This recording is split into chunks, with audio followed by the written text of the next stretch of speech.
ہے اس کی بنیاد پہ جو 9ویں کا اور 11ویں کا امتحان ہے وہ کیلکولیٹ کرتے ہیں. کلیئر ہو گیا جی؟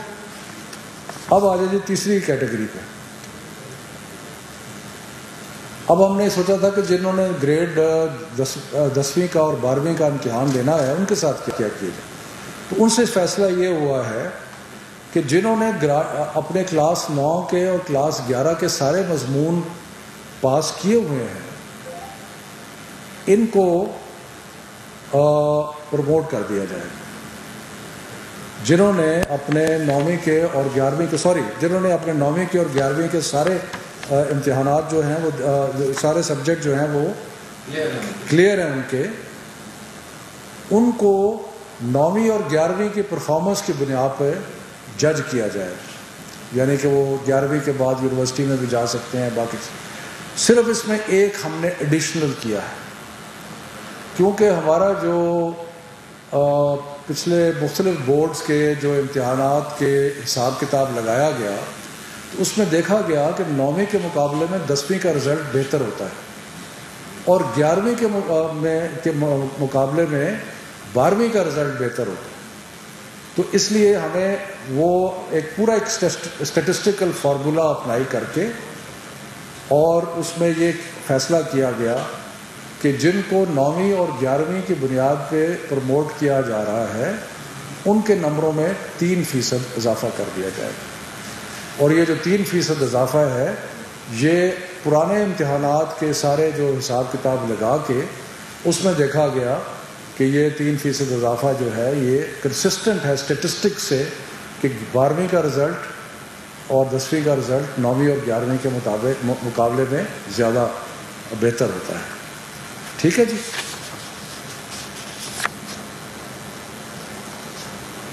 اس کے بعد ایک اور کیٹیگری ہے جو ایسے اسٹوڈنٹ ہیں جو کہ 40% سبجیکٹس میں فیل ہو چکے ہیں 9ویں میں اور 11ویں میں. ان کو پاسنگ مارکس دے دیے جائیں گے. ان کو اور کچھ نہیں گریڈ نہیں کیا جائے گا, پاسنگ مارکس دے دیے اپ ٹو 40%. یعنی کہ جو ٹوٹل امتحان ہے اس کے 40% مضامین میں اگر کوئی فیل ہوتا ہے تو اس کو پاسنگ مارکس دے دیے جائیں گے 9ویں اور 11ویں کے بنیاد کے اوپر. اس کے بعد آ جاتی ہے جی کچھ کیٹیگریز رہ جاتی ہیں ایسی جو کہ اس سارے فارمولے میں فٹ نہیں کرتی. وہ کیٹیگریز کیا ہے؟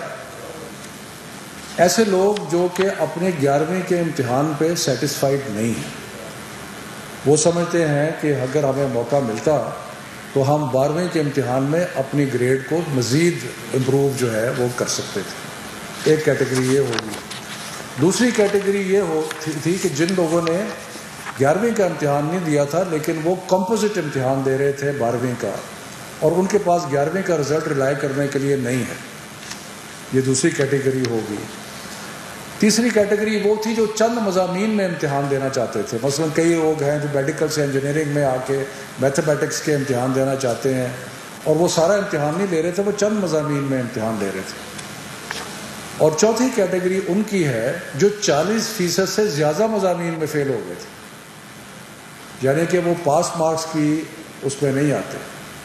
تو ان 4 کیٹیگریز کے لیے ہم نے فیصلہ کیا ہے کہ ایک اسپیشل امتحان لیا جائے گا کیونکہ یہ تھوڑا نمبر ہوگا اور یہ امتحان حالات کے مطابق سپٹمبر اور نومبر کے درمیان لیا جا سکتا ہے.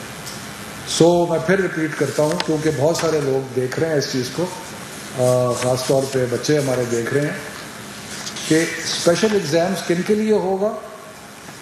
نمبر 1 جو اپنے گریڈ جو ان کا کلاس 11 کا رزلٹ ہے جس کی بنیاد پہ ان کو یونیورسٹی میں جانا ہے اور باقی کیونکہ 12ویں کا امتحان نہیں ہو رہا تو ان کو اگر وہ سیٹسفائیڈ نہیں ہے تو ان کو موقع ملے گا کہ وہ ایک اور امتحان میں بیٹھ سکے. لیکن یہ تھوڑی کیٹیگری ہوگی, تھوڑے لوگ ہوں گے.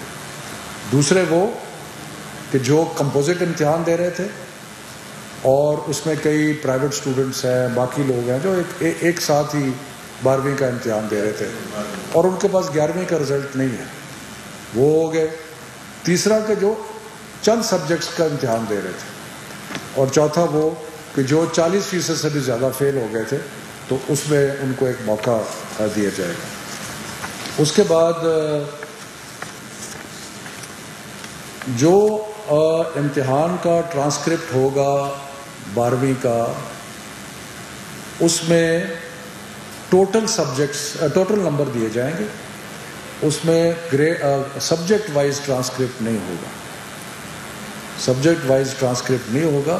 جو ان کے 11ویں کے ٹوٹل نمبر ہیں ان میں 3% ایڈ کر کے وہ ان کا رزلٹ جو ہے وہ اس کا کیلکولیٹ ہو جائے گا، ٹھیک ہے جی۔ اور یہ اس لیے کیا گیا ہے کہ بورڈز اس میں لکھیں گے کہ ہم نے پرانے حساب کے مطابق اندازہ لگایا ہے کہ یہ بیسٹ پریڈکشن ہے ان کی پرفارمنس کی، ٹھیک ہے جی۔ جن بچوں نے اسپیشل ایگزام میں حصہ لینا ہے ان سے ریکویسٹ ہے کہ وہ 1 جولائی تک انڈیکیٹ کر دیں اپنے اپنے بورڈز کو کہ ہم اسپیشل امتحان دینا چاہتے ہیں۔ یعنی کہ یہ تقریباً 29 بورڈ ہیں، تو ہمارا یہ خیال ہے کہ یہ اتنے کم بچے ہوں گے کہ ان کو سپریٹ کر کے، لیکن پھر بھی یہ فیصلہ بعد میں ہوگا سپٹمبر اور نومبر کے درمیان کون سا پیریڈ ہے جس پہ ہم حالات کا جائزہ لے کے یہ اسپیشل ایگزام۔ میرا خیال ہے کلیئر تو ہے، لیکن ایک دفعہ میں اگر تھوڑا سا دوبارہ رپیٹ کر دوں، کئی دفعہ کنفیوژن ہو جاتا ہے۔ وہ پہلی بات کہ جنہوں نے 9ویں کا اور 11ویں کا امتحان نہیں دیا وہ سارے پروموٹ ہو گئے، ٹھیک ہے جی۔ اس میں پرائیویٹ بھی ہو گئے، اس میں جو ریگولر اسٹوڈنٹس ہیں وہ بھی ہو گئے، ٹھیک ہے جی۔